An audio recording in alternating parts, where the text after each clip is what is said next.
15 मई से लेके 21 मई तक चलने वाले सप्ताह का राशिफल लेके मैं आपके सामने उपस्थित हूं। नमस्कार, मेरा नाम है योगेश शर्मा। स्वागत है आपका happy life with Yogesh Sharma में। और दोस्तों, इस राशिफल में आगे बढ़ने से पहले एक विनम्र निवेदन कि अगर अभी तक आपने अपने इस चैनल को सब्सक्राइब नहीं किया है तो कृपया सब्सक्राइब जरूर करिएगा और बेल बटन दबाना ना भूलिएगा। तो चलिए शुरू करते हैं इस सप्ताह का राशिफल और शुरू करते हैं मेष यानी एरिस राशि से। आपके लिए इस सप्ताह में जो चीज सबसे ज्यादा केयरफुल रहने वाली है वो है अपने खर्चों की केयर करें। एकदम से खर्चे बढ़ सकते हैं क्योंकि आपके खर्चों का घर जो है ना, वहां पे चंद्रमा प्रोपेगेट हो रहे हैं। और इसी सप्ताह में क्योंकि आपके मंगल जो हैं वो नीच राशि के चौथे घर पे बैठे हुए हैं, ये भी चंद्रमा की ही राशि है, तो चंद्रमा हर तरह से पीड़ित हो रहे हैं। अब चंद्रमा पीड़ित होंगे, एक तो खर्चे आपके बढ़ रहे हैं, दूसरा इसकी वजह से मन लगातार परेशान रहेगा, लगातार अप्स एंड डाउन्स आपको फील हो सकते हैं। हालांकि कार्य क्षेत्र में बाहर से कोई दिक्कत नहीं आएगी, लेकिन आपकी सेल्फ क्रिएटेड ट्रबल्स जो है ना, आपकी खुद पैदा की गई समस्याएं, ये आपको इस सप्ताह में थोड़ी मुश्किल दे सकती हैं। उपाय के तौर पे सरल उपाय है और वो उपाय है दूध में शहद डाल के मंडे वाले दिन शिवलिंग पे चढ़ाइए। यकीन मानिए जबरदस्त उपाय है और ये उपाय पूरे सप्ताह की नहीं, आने वाले पूरे महीने की भी आपको प्रोटेक्शन दे सकता है। अब मेष के बाद अगर हम बात करें वृष यानी टॉरस राशि की, भाई आप लोगों के लिए इनकम में कहीं ना कहीं फ्लक्चुएशन रह सकती है क्योंकि इस सप्ताह में जो चंद्रमा है ना, ये आपके इनकम के घर को और बाद में खर्चों के घर को रूल करेंगे। तो सप्ताह की शुरुआत में क्या होगा कि जिनका तो अपना काम है उनके इनकम में थोड़ी बहुत फ्लक्चुएशन रह सकती है। हालांकि इनकम के नए सोर्स बनने के भी आसार बनेंगे, लेकिन जो जो सप्ताह आगे बढ़ेगा आपके एकदम से ऐसे अनकंट्रोल्ड खर्चे होने की संभावना बनेगी जो आपकी किसी बजट में या आपकी किसी प्रायोरिटी में ही नहीं थे और इसकी वजह से भी आप थोड़ा सा परेशान फील कर सकते हैं। इस सप्ताह में कोशिश करिएगा कि नीम की पत्तियां, इनका एक बंधनवार बनाइए, संडे वाले दिन बना लीजिए, मंडे वाले दिन बना लीजिए और इनको घर के मुख्य द्वार पे लगाइए। इससे बीसियों खराब चीजों से आप बचे रहेंगे, फिर वो चाहे हेल्थ की दिक्कत हो या चाहे अचानक आने वाले खर्चों की दिक्कत हो। तो अब अगर इसके बाद हम बात करें मिथुन यानी जेमिनी वालों की, भाई आप लोगों के लिए आपके कार्य क्षेत्र में कुछ नई संभावनाएं बनेगी। इस सप्ताह में आपकी जो लर्निंग है ना, वो केतु की वजह से थोड़ी सी सुस्त रह सकती है। और इस सप्ताह में जो सबसे जबरदस्त चीज होने वाली है वो होने वाली है सूर्य बुध राहु गुरु का ये जो 11वें घर में कॉम्बिनेशन बन रहा है ना, ये कॉम्बिनेशन आपके लिए कुछ नई संभावनाओं के द्वार खोलने वाला है।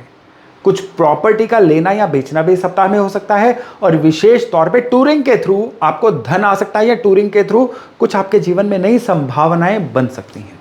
उपाय के तौर पे सरल उपाय है, कच्चा दूध लीजिए, उसमें थोड़े से काले तिल डालिए, शिवलिंग पे अर्पण करके आइए मंडे वाले दिन और फिर देखिएगा सारा सप्ताह आपका कितना वंडरफुल, कितना जबरदस्त होता है।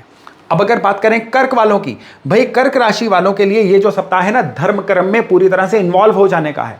और खाली धर्म कर्म नहीं, काम में भी बहुत फोकस बनने वाला है। नौकरी हो, व्यापार हो, कुछ भी हो, आप सेल्फ एम्प्लॉयड भी हो, इस सप्ताह में काम में एक ऐसा फोकस बनेगा जो आने वाले कई सप्ताहों तक आपके लिए रेवेन्यू का प्रबंध करने वाला है। लेकिन सप्ताह में आपने खाने पीने की बहुत केयर करनी है। इस सप्ताह में आपका जो पेट है या पेट की संबंधित दिक्कतें हैं ना, वो कहीं ना कहीं आपको परेशान कर सकती हैं। उपाय बहुत सरल है, या तो कहीं आपके नजदीक में अगर मछलियां हैं तो मछलियों को चारा डालिए। अगर ऐसा नहीं है तो आप इस सप्ताह में किसी भी हनुमान मंदिर में मंगलवार वाले दिन जाइए और वहां पे सिंदूर अर्पण करके आइए। यकीन मानिए जबरदस्त उपाय रहेगा पूरे सप्ताह के लिए। तो अब अगर हम बात करें सिंह यानी लियो राशि वालों की, भाई आप लोगों के लिए अष्टम घर के जो चंद्रमा है ना, ये इस सप्ताह की शुरुआत आपके लिए बड़े स्ट्रेस, बड़ी ही एंग्जाइटी से करेंगे। एक लो नोट से सप्ताह की शुरुआत होगी, लेकिन जो जो सप्ताह आगे बढ़ेगा आपके लिए चीजें नॉर्मल नहीं, बेहतर से बेहतरीन होती जाएंगी। पुराने जो खोए हुए अच्छे कांटेक्ट से वो वापस मिलेंगे, आपको लगेगा सत्ता वापस आ रही है, आपकी पावर्स जो हैं वो वापस आ रही हैं।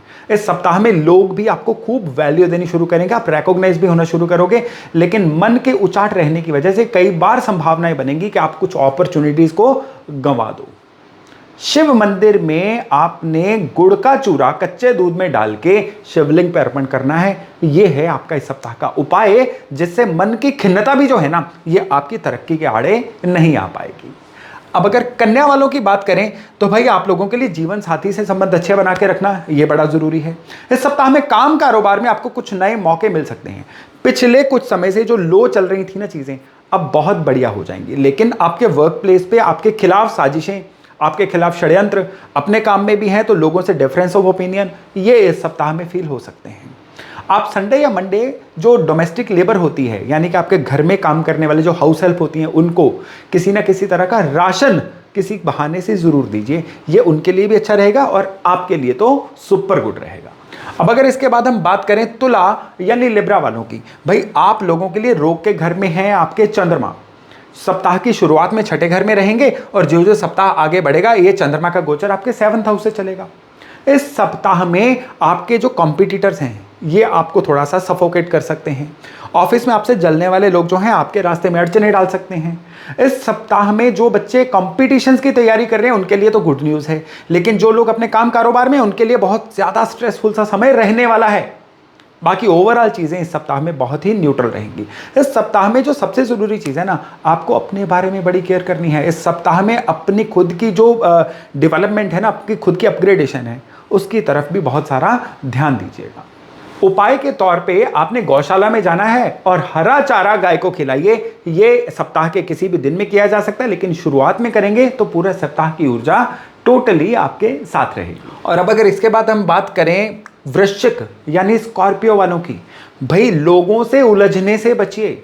सप्ताह की शुरुआत में आपको काम कारोबार में बहुत फायदे होने वाले हैं, लेकिन बिना बात से लोगों से उलझना जो है ना, इस सप्ताह में आपको दे सकता है बहुत बड़ी परेशानी। शिव मंदिर में पहले तो कच्चे दूध से शिव जी को स्नान करवाइए और फिर एक मुट्ठी मिश्री आप शिवलिंग के आगे अर्पण करके आइए। यकीन मानिए ये उपाय न केवल आपको काम कारोबार में, आपके पर्सनल फ्रंट पे, आपके करियर फ्रंट पे आपको बड़ी सहायता करने वाला है, बल्कि लोगों से उलझने में जो ऊर्जा व्यर्थ होगी ना, उसमें भी आपको सद्बुद्धि आएगी, सामने वाले को सद्बुद्धि आएगी और ये चीजें बड़े अच्छे से अवॉइड हो जाएंगी। अब हम बात करते हैं धनु यानी सेजिटेरियस। भाई आप लोगों के लिए इस सप्ताह में सबसे जरूरी है, एक तो घर में किसी ना किसी तरह से कोई मंगल कार्य, कोई पूजा, हवन, यज्ञ, किसी भी तरह का कुछ भी आयोजन जरूर करवाइए। ये केवल इस सप्ताह का आपके लिए नहीं है, आने वाले सप्ताह भी इस वजह से आपके घर में बड़ी ही पॉजिटिविटी का संचार करने वाले हैं। खैर ये जो सप्ताह है ना, ये सप्ताह आपके लिए घर को क्वालिटी टाइम देने से, घर के साथ कोई वेकेशन एंजॉय करने से शुरू हो सकता है, या किसी अच्छी वेकेशन की प्लानिंग बन सकती है। इस सप्ताह में किसी प्रॉपर्टी का लेना देना भी हो सकता है और आने वाले समय में आपको कोई नई स्किल आपके प्रोफाइल में जोड़ने के आसार भी इस सप्ताह से बन रहे हैं। उपाय केवल एकमात्र है, छोटा सा उपाय है, और वो है कि आपने सफेद सूत का धागा मंडे वाले दिन पीपल के पेड़ के आसपास 7 बार बांध के आना है। और याद रखिएगा उसको अपनी नॉट नहीं लगानी है, केवल ऐसे धागे को अटका के आ जाना है। ये पूरे सप्ताह या आने वाले महीनों के लिए भी ये आपके लिए बड़ा ही जबरदस्त उपाय रहने वाला है। अब मकर यानी कैप्रिकॉन की बात करें तो ये सप्ताह जो है ना, ये आपके लिए नए संपर्क बनाने वाला सप्ताह है। इस सप्ताह में नए लोग जुड़ेंगे आपके प्रोफाइल में, पुराने खोए हुए जो कॉन्टैक्ट्स हैं वो भी वापस आएंगे और उनकी वजह से आने वाले समय में बहुत फायदे होने वाले हैं। इस सप्ताह में आपको हेल्थ की बहुत संभाल करनी है, खाने पीने का ध्यान रखना है। फूड पॉइजनिंग भी हो सकती है, इवन ओवर एक्सर्शन की वजह से भी शरीर में कोई ना कोई दिक्कत आ सकती है। आप इस सप्ताह में मंडे वाले दिन लाल वस्त्र लीजिए और साथ में लीजिए बर्फी और इसको शिव मंदिर में अर्पण करके आइए। ना तो यहाँ पे बर्फी की कोई क्वांटिटी है, ना ही लाल वस्त्र का कोई पैमाइश है कि कितना करना है। ये आप अपनी श्रद्धा अनुसार करिए और फिर देखिएगा कि किस तरह से ईश्वर का आशीर्वाद इस सप्ताह में आपको मिलता है। अब कुंभ यानी एक्वेरियस वालों की बात करें ना, भाई धन के नए साधन बनने वाले हैं, पुराना रुका हुआ धन आ सकता है। आपकी जो इन्वेस्टमेंट्स है ना, वो भी इस सप्ताह में आपको बड़े अच्छे नतीजे दे सकती हैं। इस सप्ताह में आपको एक ही चीज का ध्यान रखना है, थोड़ा सा उग्र कम होइएगा। इस सप्ताह में आपको गलत बोल वचन से भी बचना है और इस सप्ताह में आपको ओवर एग्रेशन से भी बचना है। फिर सारा सप्ताह जो है ये पूरी तरह से आपकी फेवर में रहेगा। पूरा सप्ताह मस्तक पे केसर का तिलक लगाते रहिए और फिर देखिएगा कि किस तरह से सारी अच्छी ऊर्जाएं आपके साथ जुड़ जाती हैं। अब अंत में अगर हम बात करें मीन यानी पाइसेस वालों की, भाई आप खुद को टाइम दीजिए, खुद के लिए क्वालिटी टाइम क्रिएट करिए। यहां पे आपको खुद को केवल क्वालिटी टाइम देना, लेकिन सोचना सभी का है कि आत्म सीमित होकर शेल में बंद होकर मत रह जाइए, उससे कई अच्छी अपॉर्चुनिटीज आपके हाथ से निकल सकती हैं। हालांकि ये जो सप्ताह है ना, अगर आप खुद को क्वालिटी टाइम देंगे ना, तो उससे सीधे सीधे क्या होगा, आने वाले समय की अच्छी प्लानिंग हो जाएगी, जो जाने अनजाने में शायद आपसे कुछ समय से हो नहीं रही थी। केवल इतना भर कर लीजिएगा और फिर देखिएगा कि पूरा सप्ताह किस तरह से जबरदस्त तरीके से कुदरत आपका साथ देती है। सोमवार या मंगलवार आप किसी भी बरगद के पेड़ को मीठा दूध अर्पण करके आइए, कितनी भी क्वांटिटी में। फिर देखिएगा कि पूरा सप्ताह जो है ना आपके लिए कितना प्रोडक्टिव, कितना फ्रूटफुल होता है। तो दोस्तों ये था इस सप्ताह का आपके लिए राशिफल। मैं आशा करता हूं इससे लाभ लेके आप अपने आने वाले सप्ताह को और फिर आने वाले समय को बहुत ही बेहतरीन बना पाएंगे। तो चलिए बहुत जल्द मिलते हैं नए टॉपिक नए विषय के साथ। अपना खूब ध्यान रखिएगा। नमस्कार।